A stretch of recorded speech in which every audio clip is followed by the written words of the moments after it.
Welcome to the Promise Academy guys. आज जैसे कि आप सबको पता है आज हमारा कौन सा लेक्चर है, लेक्चर नंबर 5। और कौन सा चैप्टर हम कर रहे थे, quality review, that is chapter number 17। तो आगे बढ़ते हैं। ऐसे हम लोग इंट्रोडक्शन हम लोग ने देख लिया है, peer review for company secretaries देख लिया, ऑब्जेक्टिव्स, स्कोप। अब हमारा मेन टॉपिक आता है, दैट इज प्रोसेस। आखिर ये प्रोसेस क्या है पीयर रिव्यू का। तो आगे बढ़ते हैं और देखते हैं क्या है प्रोसेस।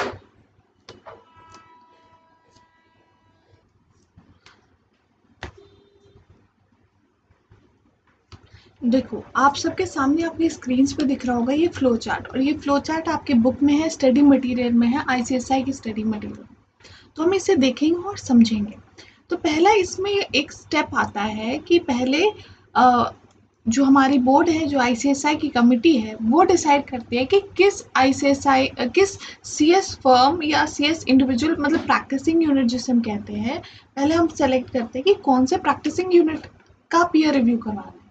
फिर हम उन्हें कुछ दिन का समय देते हैं और उनके पास हम 3 ऑप्शंस भेजते हैं कि ये 3 नाम है आपके पास, इन तीनों में से आप सेलेक्ट करो। अब आप पूछोगे कि नाम क्यों भेजते हैं? क्योंकि देखो, आईसीएसआई को तो पता नहीं है कि आपकी कनेक्शंस या आपकी जान-पहचान कहाँ तक है। तो वो चाहती है, इंस्टीट्यूट चाहती है कि आप उन फर्म्स उन पीयर रिव्यूअर से आप रिव्यू करवाओ जो आपको ना जानती हो। क्योंकि देखो, कॉन्फ्लिक्ट ऑफ इंटरेस्ट हो सकता है। क्यों हो सकता है? क्योंकि देखो, अगर आप लोग एक दूसरे को जानते हो तो एक बायसनेस आ सकती है कि आप अ, अ, उनके कमियों को सच में निकालो ना, रिपोर्ट आप एकदम क्लीन रिपोर्ट दे दो, तो उसमें भी प्रॉब्लम है। तो एक बार देखते हैं ये फ्लो चार्ट आखिर कहना क्या चाहता है। ठीक है। सिलेक्शन ऑफ प्रैक्टिस यूनिट, पहला पॉइंट क्या है? सिलेक्शन। ठीक है, पहले है सिलेक्शन। हम सेलेक्ट कर लेंगे प्रैक्टिस यूनिट को। फिर है उसे हम बताएंगे, क्योंकि अब हमें सपना तो नहीं आएगा एज अ प्रैक्टिस यूनिट कि हमारा सिलेक्शन हुआ है, कि हमें हमारे ऊपर पीयर रिव्यू लगेगा, का प्रोविजंस लगेंगे। तो इसलिए हम पहले सेलेक्ट करेंगे, उसके बाद उन्हें इंटीमेट करेंगे। और इंटीमेशन के साथ साथ हमें उन्हें क्या देना होगा? क्वेश्चन और 3 रिव्यूअर्स के नाम, जैसे कि हमने पहले भी बोला था, 3 रिव्यूअर्स के नाम जाएंगे उनके साथ। फिर है PU informs the name of the reviewer to the board within 15 दिन। यहाँ से लेकर यहाँ तक 15 डेज का डिफरेंस होगा। मतलब 15 डेज का आपको टाइम दिया जाएगा कि आप इनमें इस जो गिवन लिस्ट है, आप उनमें से एक का नाम सेलेक्ट करो और हमें बताओ। यहाँ क्या होगा? पीयू बताएगी पीयर रिव्यू बोर्ड को। Okay, clear. फिर क्वेश्चनर, जो देखो क्वेश्चनर दिया गया था, कहाँ पे दिया गया था? सेकंड स्टेप में। तो क्वेश्चनर जो दिया गया था उसको आप फिल करोगे। उसके बाद क्या होगा? जो क्वेश्चनर उन्होंने दिया था उससे आप फिल करके 1 महीने के अंदर भेजो। अब आप पूछोगे कि मैम 1 महीने कब से? इस दिन से। ठीक है, इस दिन से लेकर इस दिन के बीच में आपको 1 महीने का टाइम दिया जाता है कि आप फिल करो फॉर्म। और जो क्वेश्चनायर है, क्वेश्चनायर क्यों दिया जाता है? कि आप एक पैटर्न रहता है, सेट पैटर्न रहता है क्वेश्चंस का, कि आप ये एक्टिविटीज़ करते हो कि नहीं अपने अटेस्टेशन सर्विसेज जब आप देते हो। आपके इंटरनल कंट्रोल सिस्टम्स कैसे, आपका ऑपरेटिंग सिस्टम कैसा है, आपके ऑफिस में कैसे काम होता है। तो ये सब कुछ चीज़ें क्वेश्चनायर में दी जाती है और वो फिल अप करके आपको इंस्टीट्यूट को देना होता है। नहीं, सॉरी, इंस्टीट्यूट को नहीं, रिव्यूअर को देना। इंस्टीट्यूट को क्यों देना होगा? रिव्यूअर को देना होगा क्योंकि उसे ही रिव्यू करना है आपको। नेक्स्ट स्टेप है PU to provide any other information as may be desired. कोई भी इंफॉर्मेशन उसको ज़रूरत होगी रिव्यूअर को, आप एज अ प्रैक्टिसिंग यूनिट आपको देना होगा। Okay. Selection of initial sample of attestation services, कुछ सैंपल लिया जाएगा, क्योंकि देखो अल्टीमेटली आपके पॉसिबल नहीं है कि आप सभी चीज़ों को चेक कर सको। तो ऑडिट में, और जो पीयर रिव्यू है, जो ऑडिट का ही एक रूप है, उसमें आपको एक सेट ऑफ सैंपल्स, मतलब एक सैंपल होता है, एक जो हमारा पॉपुलेशन होता है, जो पूरे सर्विसेज होते हैं, उनमें से कुछ एस्पेक्ट्स को चेक करना, कुछ ऑडिट्स को चेक करना, और कुछ ऐसी सर्विसेज जो आपने दी थी उस सर्विसेज में से कुछ किन्हीं को, मतलब 1-2 जैसा डिपेंड करता है पॉपुलेशन का साइज कितना है, उतना उस हिसाब से फिर आपको देख के लेना होगा और फिर उसमें से आपको फिर उनका रिव्यू करना होगा। Okay, you will be notified of the selection of the initial sample 2 weeks in advance of visit by the reviewer। क्योंकि देखो, ये आपको नोटिफाई करने के लिए इसलिए कहा जा रहा है, क्यों? क्योंकि आपका काम उस दिन रुकेगा, आपकी चेकिंग होगी, तो आप उतना बढ़िया से काम नहीं कर सकते। और ऐसा भी हो सकता है कि आपका बहुत अभी वही समय था जब आपको बहुत सारे रिपोर्ट्स एंड एनुअल स्टेटमेंट्स और बहुत सारी चीज़ों को करना था क्लाइंट्स के। और उस समय में अगर रिव्यूअर आके बोलेगा कि भैया हमारे, आप अपनी अपनी तैयारी कर लो और हम आपको चेक करना चाहते हैं, तो वो आपके काम को डिस्टर्ब कर सकता है। तो उस चीज़ के लिए यहाँ बताया गया है कि आपको 2 हफ्ते इन एडवांस, मतलब 14 days इन एडवांस आपको बताना होगा of your visit to the practising unit. Okay, next है fixation of date of on site visit. देखो, विजिट आप सबको पता होना चाहिए कि विजिट 2 तरीके की होती है, एक तो ऑन साइट, एक ऑफ साइट। ऑन साइट मतलब क्या होती है? आपके प्लेस ऑफ बिजनेस में जाकर आपको विजिट करना, उनको कहते हैं हम ऑन साइट विजिट। ओके, फिर है, हाँ क्या लिखा हुआ है यहाँ पे ये भी देख लेते हैं। Fixation of date of on site visit which should be within 60 days of intimation to the PU about impending peer review। 60 days, यहाँ से 60 days, समझ रहे हो कितने टाइम हुआ था हमारे पास? 15 + 1 month विद इन 60 days। अब ये तो है नहीं ना कि आपको 15 दिन दिया गया है तो 15 दिन ही लगाओगे, 1 महीना दिया गया है तो ये सब, इन सारे स्टेप्स को करने के लिए आपको कितने दिन का समय दिया जा रहा है? 60 days में आपको ये 4 स्टेप्स कंप्लीट करने के, 4-5 स्टेप्स। ओके, आगे बढ़ते हैं। फिर एक इनिशियल मीटिंग रखा जाएगा, क्योंकि आप लोग एक दूसरे को जब तक जानोगे नहीं, नेचर वर्क नहीं समझोगे, तब तक आप लोग एक दूसरे का सॉरी आप लोग नहीं, मतलब वो जो रिव्यूअर है आपका पीयर रिव्यू नहीं कर सकता। Just a second. फिर है compliance review of general controls and evaluation of degree of reliance to be placed on them. Compliance review, जैसे आपको पता होगा कि 2 तरीके की टेस्ट होते हैं ऑडिट में। देखो, ऑडिट और रिव्यू अलग नहीं है, बस ऑडिट हम एज अ प्रोफेशनल दूसरे का करते हैं, कंपनीज का करते हैं।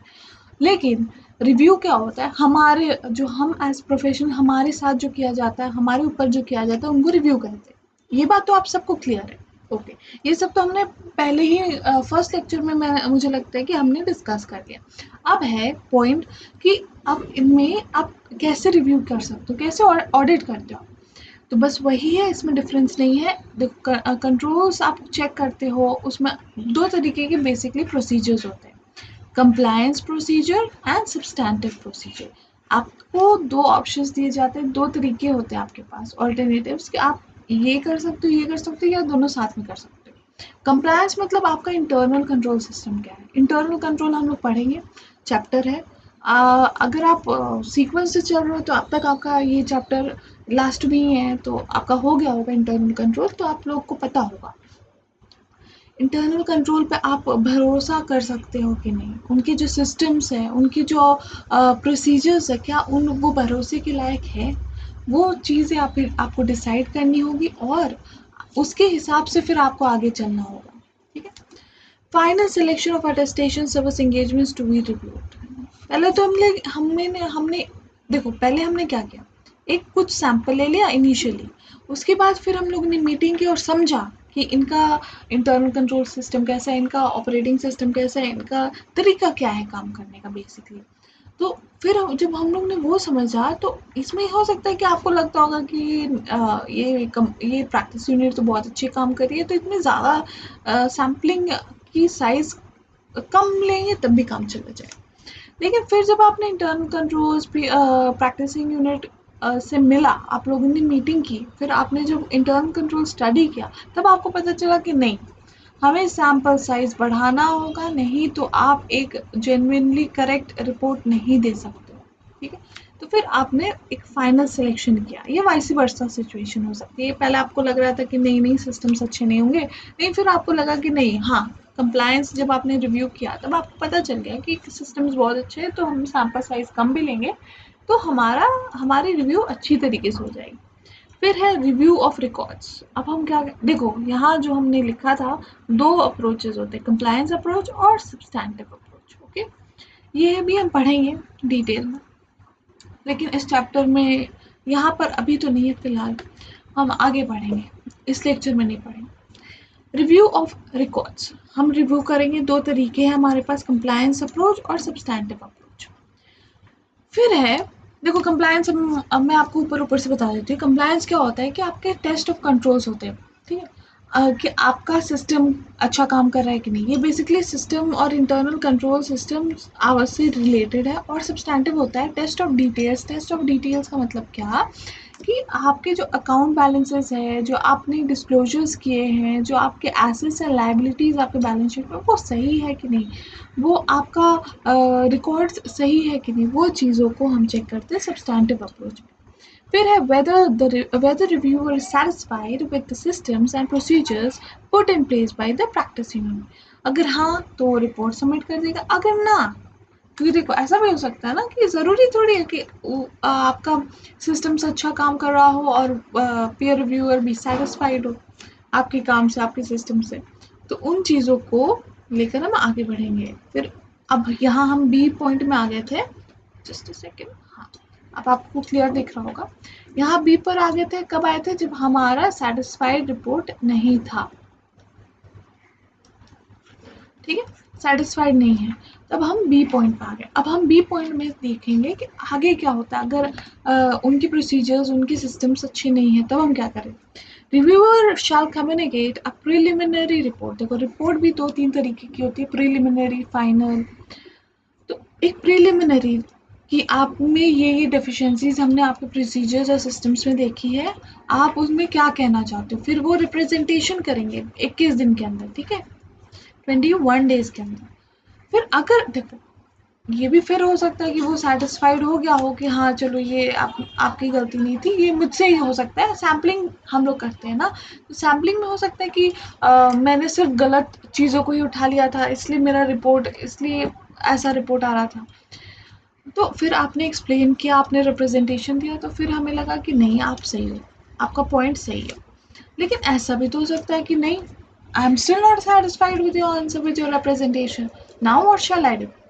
तो अब ये हम सबमिट करेंगे इंटरिम रिपोर्ट, किसको, बोर्ड को करेंगे। ये रिपोर्ट हम किसी और को नहीं करेंगे, बोर्ड को करेंगे, ठीक है। ये हमने क्या किससे किया था, प्रैक्टिसिंग यूनिट को। अब हम किसे करेंगे, बोर्ड को। फिर है board may make recommendations to the PU and give instructions to the reviewer to conduct a follow up review। Follow up मतलब क्या, एक बार तो हमने कर ली, उसके बाद फिर कुछ दिन बाद, 6 महीने, 1 साल के डिफरेंस के बाद अब फिर हम चेक करने आएंगे कि आप अभी भी अच्छे काम कर रहे हो, आपने इम्प्रूवमेंट दिखाई कि नहीं, जो हमने पॉइंट आउट किया था आपकी मिस्टेक्स, आपने उसको ठीक किया कि नहीं। अगर नहीं किया तो हम फिर आपको एक फॉलो अप रिव्यू करेंगे और फिर देखेंगे। अब फॉलो अप रिव्यू आपने 6 महीने बाद की, 6 months is a sufficient period of time to correct your mistakes, to correct your deficiencies। तो फिर वो आके पीयर रिव्यूअर ने फॉलो अप रिव्यू किया। फिर फॉलो अप रिव्यू करने के बाद क्या होता है, फिर वो अगर वो ठीक है, उसे लगता है कि हाँ प्रैक्टिसिंग यूनिट ने जो जो गलतियाँ हमने बताई थी उसने सही कर ली है, वो फाइनल रिपोर्ट दे देगा बोर्ड को।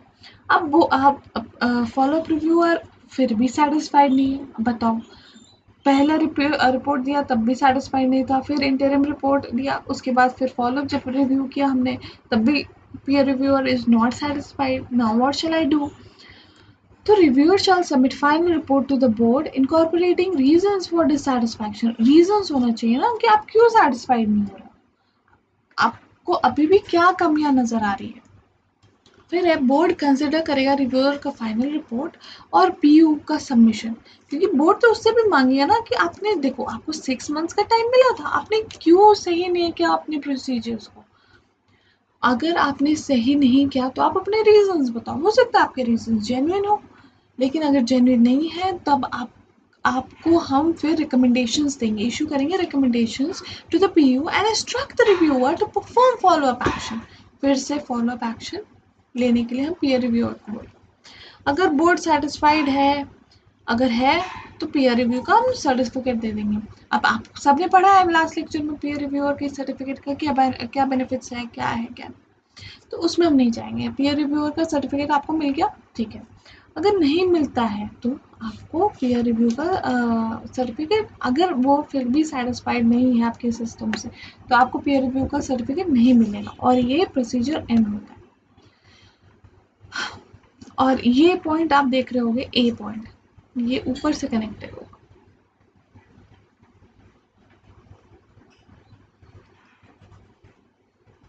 ठीक है।